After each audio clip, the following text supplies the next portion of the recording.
My name is Chris Brown. I'm a law partner at Goodwin Procter. Some of you may have come to our reception last night just across the street in the New York Times building. I hope you had a good time. I thought the food was actually pretty good. Normally it's not so good at those things, but it was fun, and hopefully you had a great chance to network.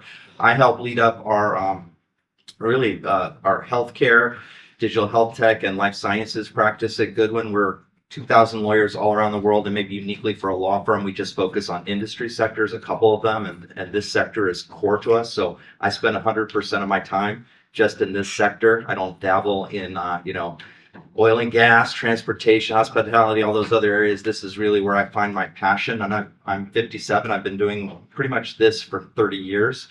And it's super fun to guide not just startups from at the ideation stage and helping them figure out how to get organized and initially funded with angels, but also all the way up to I've guided, for example, Johnson & Johnson, a real innovator and leader in this area, for over 25 years. And so any given day I'm doing both of those types of transactions for clients at really all ends of each end of the spectrum. And at Goodwin and we try to treat them all just the same. So a plug I always say, and not necessarily for Goodwin, but all of you are working with lawyers and accountants and others, make sure that they're not only giving you good legal advice, but they're opening up their network to you, because they're really deeply immersed in this ecosystem, and finding partners, finding money, making sure they're your partner, and maybe deferring fees a little bit at the early stages is something you want to look for in a law firm. And again, there are others that do it. We just really believe in this ecosystem. We've been sponsoring HITLAB events for a really long time. I'm proud to have just recently been involved with the Women's Health Tech Challenge. That was super fun. And so this team is phenomenal. I hope you guys have been enjoying this experience. So get ready for a deep dive into some, pretty great discussions again, like we've been having over the past few days, hopefully sparking, ideas, fostering collaboration and challenging, the boundaries of what's possible. One really interesting area,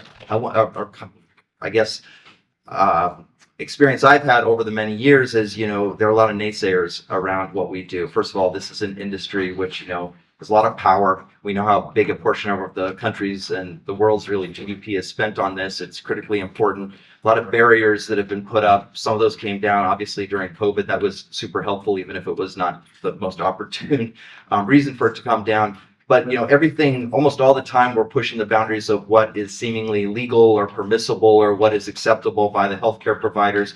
If you all remember when Uber first appeared in New York City, if you're New Yorkers, the taxi medallion crew was adamant against it. This could never work. But the people wanted it. The people needed it.